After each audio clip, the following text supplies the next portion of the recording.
इस वक्त आप आराम से बैठकर इस वीडियो को देख रहे हैं, मगर मैं आपको कहूं, आज जिस जगह पर आप अभी बैठे हो वो जमीन आज से करोड़ों साल पहले 8,500 डिग्री के तापमान से उबल रही थी, या जिस जगह पर आप बैठे हैं वो जगह लाखों सालों तक बर्फ से ढकी हुई थी। ये दोनों बातें सच हैं। इस 15 मिनट की वीडियो के अंदर आप पृथ्वी के 450 करोड़ साल के सफर को देखने वाले हैं। जिस जगह आज हमारा सौरमंडल है, वहाँ विभिन्न प्रकार की गैस और धूल के बादल हुआ करते थे। वैज्ञानिकों के मुताबिक इन धूल के बादलों से दूर एक तारा हुआ करता था। वक्त के साथ साथ उस तारे की ऊर्जा कम होने लगी, जिसके कारण उसके अंदर एक विशाल विस्फोट हुआ। विस्फोट की वजह से अंतरिक्ष की ये धूल एक दूसरे से दबने लगी। इस दौरान बादलों में स्थित धूल के कण दबाव और गर्मी के कारण बड़े उल्कापिंड और पत्थरों में परिवर्तित हो चुके थे, और इसी दबाव की वजह से इन बादलों में स्थित रेडियो एक्टिव पदार्थ ने ग्रेविटी का निर्माण किया। इस ग्रेविटी के कारण बीच में हाइड्रोजन और हीलियम इकट्ठा होने लगे। बीच के इस भयंकर दबाव के कारण एक विशाल विस्फोट हुआ, और इसी विस्फोट के कारण हमारे सूरज का जन्म हुआ। अंतरिक्ष में फैले एस्टेरॉयड यानी क्षुद्र ग्रहों में भारी वजन की वजह से सूरज के करीब आकर सूरज की परिक्रमा करने लगे। धीरे धीरे इन्हीं एस्टेरॉयड में भारी टकराव हुआ, जिसके फलस्वरूप मरकरी, विनस, अर्थ और मार्स जैसे ग्रहों का निर्माण हुआ। वैज्ञानिकों के मुताबिक उस वक्त पृथ्वी और मार्स यानी मंगल ग्रह के बीच थिया नामक ग्रह सूरज की परिक्रमा किया करता था। पृथ्वी पर ग्रेविटी होने की वजह से सूरज की परिक्रमा करने वाले एस्टेरॉयड अब पृथ्वी की परिक्रमा करने लगे, और धीरे धीरे करोड़ों सालों तक ये पृथ्वी पर गिरते रहे। और ऐसी घटना हमारे पड़ोसी ग्रह थिया पर भी हो रही थी, जिसके कारण थिया पृथ्वी के और करीब आने लगा और आकर पृथ्वी से टकराया। इस भयंकर टकराव की वजह से पृथ्वी के हिस्से कणों के रूप में अंतरिक्ष में फैल गए और एक रिंग्स की तरह पृथ्वी की परिक्रमा करने लगे। इन्हीं परिक्रमा करते हुए कणों में टकराव होने लगा, जिसके कारण हमारे चांद का निर्माण हुआ। उस वक्त पृथ्वी पर सिर्फ एक ही समुद्र हुआ करता था, और वो था 1900 डिग्री सेल्सियस की तापमान पर उबलते हुए लावे का। उबल रही थी वो सारी चीजें जिसे आज आप अलग अलग नाम से जानते हैं। वक्त के साथ साथ पृथ्वी धीरे धीरे ठंडी हो रही थी, जिसके कारण पृथ्वी के भारी तत्व जैसे धातु और रेडियो एक्टिव पदार्थ पृथ्वी के केंद्र में जाकर इकट्ठा हो गए, और हल्के पदार्थ पृथ्वी की सतह पर आ गए। लाखों सालों तक पृथ्वी पर उल्कापिंडों की बरसात हुई, और इन गिरते हुए उल्कापिंडों में जमा था नमक, मिनरल्स और पानी। करोड़ों सालों तक इन उल्कापिंडों की बरसात होती रही, और धीरे धीरे पृथ्वी की ऊपरी सतह पानी से ढकने लगी। वैज्ञानिकों के मुताबिक यही वो वक्त था जब दूर गहरे पानी के अंदर निकलते ज्वालामुखियों से पहली बार सूक्ष्म जीवों का निर्माण हुआ। लाखों सालों बाद एक वक्त ऐसा आया जब पृथ्वी की पूरी सतह पानी से ढक चुकी थी। हमारी पृथ्वी के सबसे अंदर का कोर रेडियो एक्टिव पदार्थ से बने होने की वजह से हरदम गर्म होता रहता है, लेकिन जब भी पृथ्वी की ऊपरी जमीन ठंडी हो जाती है, तब पृथ्वी के अंदर की गर्मी बाहर नहीं निकल पाती, जिसके कारण ज्वालामुखियों का निर्माण होता है। और उस वक्त कुछ ऐसा ही हुआ। पानी से ढकी हुई पृथ्वी पर हजारों की तादाद में ज्वालामुखी निकलने लगे, और आने वाले लाखों सालों तक इन ज्वालामुखियों का निकलना जारी रहा, जिससे पानी के ऊपर जमीन का निर्माण हो रहा था। इस वक्त भी पृथ्वी पर वातावरण ना होने की वजह से अंतरिक्ष से उल्कापिंडों की बरसात हो रही थी। आज से लगभग 300 करोड़ साल पहले पृथ्वी पर ऐसा वक्त आया जब पृथ्वी का वातावरण लगभग स्थिर होने लगा था। ज्वालामुखी निकलने धीरे हो गए थे, और पृथ्वी का एक दिन 12 घंटे का हुआ करता था। साल बीतते गए, और धीरे धीरे ये सूक्ष्म जीव विकसित होते गए और समूह में रहने लगे। आज से लगभग 250 करोड़ साल पहले पहली बार पृथ्वी पर ऐसे जीवों का निर्माण हुआ जो जीने के लिए ये पानी के अंदर के मिनरल्स यानी खनिज पदार्थ और धूप का इस्तेमाल करते थे, और मल त्याग के रूप में ऑक्सीजन बाहर निकालते थे। इस वक्त तक पृथ्वी पर ज्यादातर ज्वालामुखी निकलने बंद हो चुके थे, और इन माइक्रोबैक्टीरियाज की वजह से वातावरण में ऑक्सीजन की मात्रा बढ़ रही थी। वातावरण में ऑक्सीजन बढ़ने की वजह से पृथ्वी का वायुमंडल बनना शुरू हुआ, और आने वाले हजारों सालों तक वातावरण में ऑक्सीजन की मात्रा बढ़ती रही। जिसकी वजह से पृथ्वी के ज्यादातर हिस्सों में ये सूक्ष्म जीव फैल गए। हजारों सालों बाद एक वक्त ऐसा आया जब पृथ्वी में ज्यादा ऑक्सीजन बढ़ने के कारण ये सूक्ष्म जीव मरने शुरू हो गए। उस वक्त तक पृथ्वी का वातावरण ठंडा होने के साथ साथ ऑक्सीजन से भी भर चुका था, जिसके कारण जमीन और वातावरण में स्थित आयरन यानी लोहे के मिनरल्स पानी में स्थित ऑक्सीजन से रिएक्ट होने लगे। और एक वक्त ऐसा आया जब पृथ्वी की जमीन आज के मार्स के जैसे लाल हो चुकी थी। वक्त बीतने के साथ साथ धरती की टेक्टोनिक प्लेट्स में दरार होने लगी, जिसके कारण पृथ्वी के अंदर का लावा जमीन की तरह कई लाखों सालों तक खुला उबलता रहा। और यही वो कारण था जिसके कारण पृथ्वी के वातावरण में कार्बन डाइऑक्साइड की मात्रा बहुत बढ़ गई और पृथ्वी पर एसिड की वर्षा शुरू हो गई। एसिड रेन की वजह से पृथ्वी का तापमान घटने लगा और तापमान इतना घटा कि पृथ्वी के ऊपर स्थित पानी बर्फ में परिवर्तित होने लगा। पृथ्वी पर पहली बार भयंकर आइस एज आया। इस वक्त पूरी पृथ्वी सफेद बर्फ से ढक चुकी थी। आमतौर पर जब धरती पर सूरज की किरणें गिरती हैं, तब जमीन उन किरणों को सोख लेती है, मगर क्योंकि पूरी पृथ्वी बर्फ से ढक चुकी थी और क्योंकि बर्फ सफेद और चमकीली होती है, जिसके कारण सूरज की किरणें धरती पर गिरने के बाद वापस चली जाती थी। इसी कारण से पृथ्वी कई लाखों सालों तक बर्फ से ढकी रही, मगर फिर से पृथ्वी के अंदर स्थित गर्मी ज्वालामुखी के रूप में निकलना शुरू हो गई और इन ज्वालामुखियों से निकलने वाली गर्मी ने बर्फ को पिघलाना शुरू कर दिया।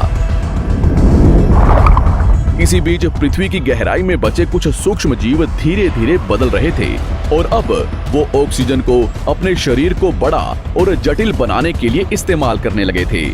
इस बीच पानी में अलग से भी छोटे समुद्री पौधे निकलने शुरू हो चुके थे। बाहर जैसे जैसे ज्वालामुखी निकल रहे थे, वैसे वैसे वातावरण कार्बन डाइऑक्साइड की वजह से गर्म हो रहा था। वक्त के साथ साथ बर्फ तो पिघलने लगी, मगर धरती पर फिर से एसिड की वर्षा शुरू हो गई, जिसके कारण फिर पृथ्वी ठंडी होने लगी और फिर पृथ्वी की ज्यादातर सतह बर्फ से ढक गई। ऐसा बार बार कई हजारों सालों तक होता रहा और इसी कारण से अब समुद्री जीव धीरे धीरे वातावरण के हिसाब से विकसित हो रहे थे। इस बीच कई सारे जीव और समुद्री जंगल्स विलुप्त हो गए, मगर जो बच गए वो धीरे धीरे पृथ्वी के बदलते तापमान के हिसाब से ढलते गए और अब हजारों सालों बाद समुद्री पेड़ बर्फ की वजह से पूरी तरह से मरते या सूखते नहीं थे। अब सूक्ष्म जीव समुद्री जीव बन चुके थे। जब फिर से ज्वालामुखियों ने पृथ्वी की बर्फ को पिघलाना शुरू किया, तब ये समुद्री पेड़ जल्दी विकसित होकर फैल गए। धीरे धीरे वातावरण में ऑक्सीजन की मात्रा बढ़ने लगी और पृथ्वी पर होने वाली एसिड की वर्षा कम होने लगी। वातावरण में ऑक्सीजन आने की वजह से पृथ्वी की ओजोन लेयर्स मोटी होने लगी और आज से लगभग 47 करोड़ साल पहले पृथ्वी की ऊपरी सतह पर पहली बार मोसोस नामक प्लांट उगना शुरू हुआ। वक्त के साथ साथ जमीन पर अलग अलग प्रकार के पौधे और पेड़ उगना शुरू हुए। एक वक्त ऐसा आया जब जमीन के पेड़ों की लंबाई लगभग 80 से 100 फीट जितनी या आज के 5 से 6 मंजिला बिल्डिंग जितनी ऊंची हो चुकी थी। ये वो वक्त था जब समुद्री जानवर समुद्र से बाहर निकल रहे थे और जमीनी जानवरों में परिवर्तित हो रहे थे। धरती की ज्यादातर जमीन एक जगह इकट्ठी हो चुकी थी, जिसे आज हम पैंजिया महाद्वीप के नाम से जानते हैं। पृथ्वी का वातावरण और तापमान लगभग स्थिर हो चुका था और अब करीब 21 से 23 घंटे का दिन हुआ करता था। अब समुद्री जीव पानी से बाहर रहने लगे थे और वातावरण के हिसाब से उनके शरीर का रंग रूप बदल रहा था। धीरे धीरे ये जमीनी जानवर डायनासोर्स में परिवर्तित हो गए। जिन डायनासोर्स ने पेड़ पौधे खाने शुरू कर दिए, उनका शरीर लंबा और विशाल रूप से विकसित होने लगा। कुछ डायनासोर्स शिकार किया करते थे, जिसके कारण वे छोटे और तेज होते चले गए।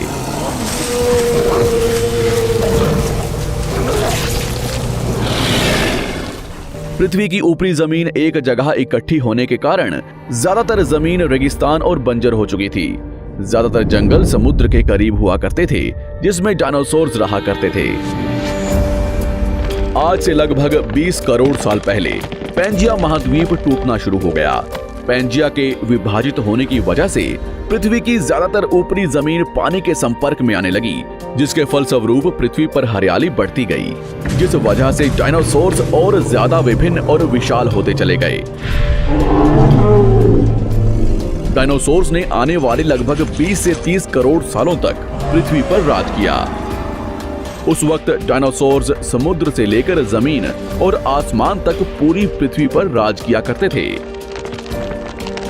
इस दौरान अफ्रीका से टूटा भारत सीधे आकर आज के तिब्बत से टकराया और इस टकराव की वजह से हिमालय का निर्माण हुआ।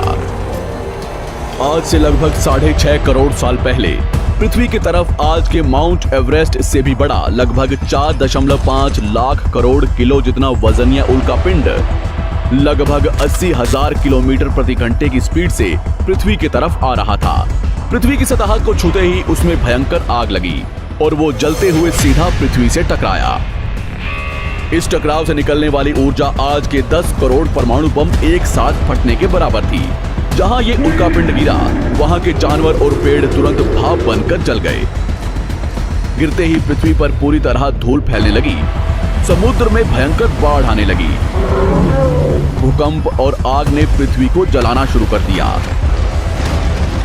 कुछ ही घंटों में पूरी पृथ्वी के वातावरण में हानिकारक गैस और धूल की वजह से पृथ्वी नर्क हो चुकी थी। डायनासोर्स, घुटन, आग और भूखमरी से पूरी तरह विलुप्त हो गए। इस वक्त हमारे पूर्वज जमीन के अंदर रहा करते थे, जिसके कारण वो इस विशाल प्रलय से बच गए। पृथ्वी का वातावरण पूरी तरह से काला और अंधेरा हो चुका था, जिससे धूप भी जमीन तक नहीं पहुंच पा रही थी। पृथ्वी के पेड़ और ज्यादातर जानवर विलुप्त हो गए। वातावरण में धूल और हानिकारक गैस के कारण पृथ्वी पर फिर से एसिड की वर्षा शुरू हो गई और फिर पृथ्वी ठंडी होकर बर्फ से ढक गई। लेकिन इस बार पृथ्वी की बर्फ लाखों सालों तक नहीं जमी रही और 80 से 90 हजार साल बाद ये बर्फ पिघलनी शुरू हो गई। जैसे ही धरती पर वातावरण फिर से पहले जैसा होने लगा, वैसे ही ये छोटे जीव जमीन से बाहर आना शुरू हो गए। उस वक्त पृथ्वी की बर्फ पिघलनी शुरू ही हुई थी, जिसके कारण अफ्रीका में घने ठंडे जंगल हुआ करते थे और इसी बीच ये जमीनी जीव बंदरों में परिवर्तित हुए। मगर जैसे जैसे पृथ्वी गर्म होने लगी, वैसे वैसे अफ्रीका के ये जंगल सूखने लगे। जंगल की चीजें खाने वाले बंदरों को खाने की कमी होने लगी। खाने की तलाश में इन बंदरों ने अपने पैरों पर चलना शुरू कर दिया, जिससे उन्हें दूसरे जानवरों के शिकार करने में मदद मिलती थी। धीरे धीरे बंदर एप्स यानी वानर में परिवर्तित हुए। खाने की तलाश में ये एप्स पृथ्वी के दूसरे हिस्सों में फैलने लगे और धीरे धीरे उनके शरीर का रंग रूप वहां के मौसम के हिसाब से बदलता गया। वक्त के साथ साथ हम आदिवासी बने। हमने हथियारों से लेकर आग का आविष्कार किया। हम धीरे धीरे इंसान के रूप में विकसित हुए। हमने धर्म से लेकर परिवार, भाषा और संस्कृति का निर्माण किया और वक्त के साथ साथ हम विकसित होते चले गए और आज हम इस पृथ्वी की सबसे विकसित प्रजाति बन चुके हैं। पृथ्वी को आज के जैसे बनने में लगभग 450 करोड़ साल का वक्त लगा है और हमें एक छोटे जमीन में रहने वाले जानवर से इंसान बनने में कई लाखों सालों का। मगर हमने इन 100 सालों में जितना पृथ्वी को गंदा और तबाह किया है, उतना आज तक किसी भी प्रजाति ने नहीं किया होगा। हम फिर से धरती को गर्म कर रहे हैं और कार्बन डाइऑक्साइड की मात्रा बढ़ा रहे हैं। वैज्ञानिकों का मानना है कि पृथ्वी पर फिर से विशाल परिवर्तन होने वाला है। भविष्य में पृथ्वी कैसी होगी, जानेंगे हमारी अगली वीडियो में।